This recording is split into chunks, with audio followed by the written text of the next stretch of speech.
Hello everyone, I am HTET from HTET Cohort 10, and today I'll be presenting my project in the 4 IMU Poster Exhibition 2024. Firstly, I want to introduce my project title. My project title is Voice Command Recognition System using HTET, the audio extraction method with CNN model. So let's first talk about my summary of the project. So the summary of my project is I focus on using the short time Fourier transform HTET, the audio extraction method, to extract audio waveforms and then convert into spectrograms.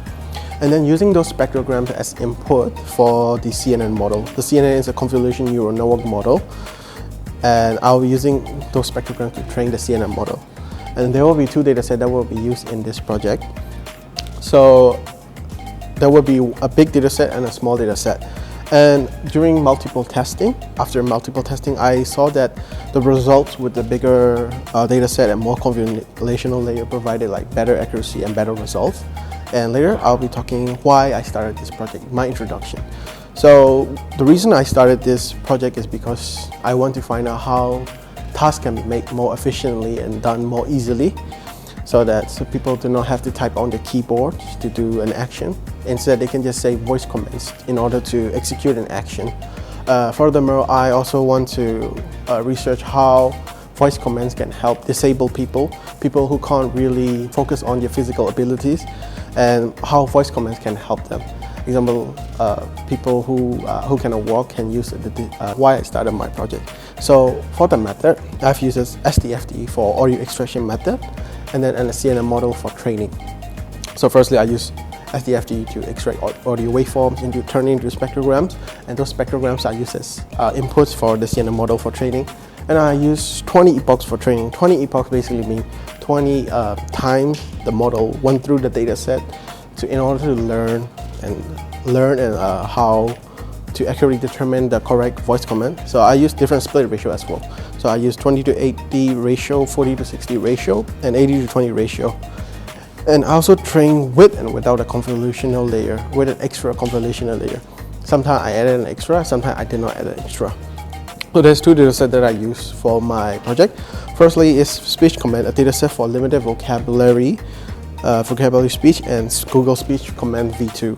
So these are the 2 datasets that I use. And in the result, I show examples of what results I've obtained in my project. Firstly, this is the waveforms.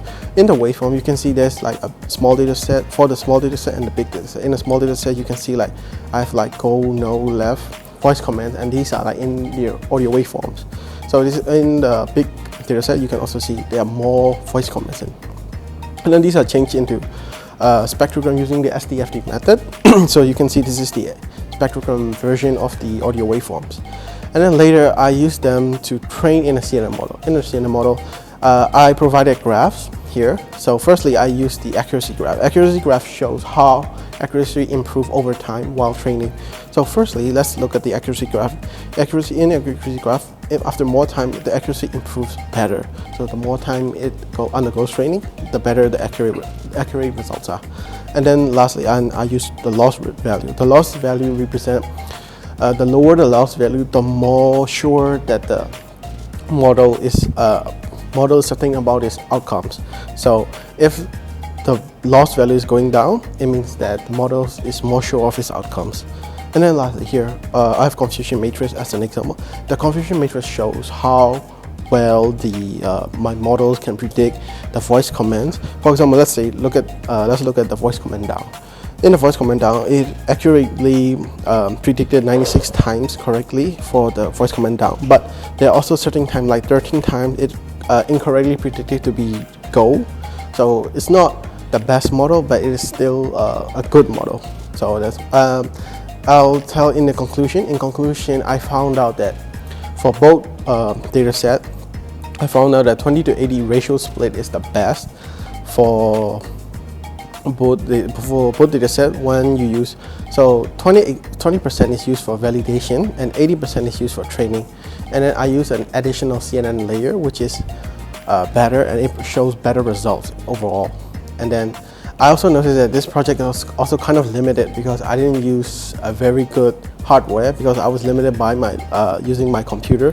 My computer wasn't that good at model training. So these results can also be improved using better hardware and also more data set, so data set containing more voice command. So I found that in a small data set, in my research and my experiment, I found out that 92.7 accuracy. So the small data set had 92.7 accuracy and 0.2 loss value during model training. But then I also did another validation test. In a validation test, it goes through like unknown voice commands, voice commands that hasn't been seen in the data set. So I used that, and then it showed I obtained 88.8% accuracy and 0.3 in loss value.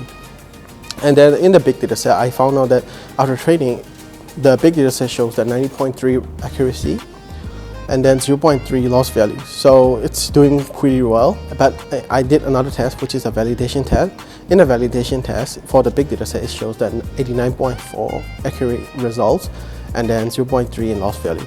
And then you can do further mock using my research and project. So you can also use it in a smart house system. Let's say you want to turn on the lights or like open the door using voice commands. That can be used in a smart house system. Next, you can also use a voice control wheelchair. Like I said before, for disabled people, you can use voice commands to control the wheelchair to move forward, backwards, or left or right. And then you can also use in a voice activated security system where you use your voice to get into a door or something. You use your voice to verify yourself.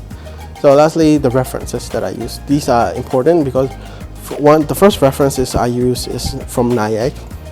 So they use a Kui language which is introduced in gaming, and then he kind of used a CNN model that shows that very accurate results. So I was like, I wanted to use CNN model in my own research as well. And the next is the most important. So Kodali, he was a researcher. He found out that he used short time Fourier transform SDFT method, and then he shows that he obtained good results from people who are suffering from dysarthria, which is a disabled people who cannot like talk properly. So it shows good result with SDFT. Therefore, I kind of use SDFT with CNN to see how well it does in a normal situation as well.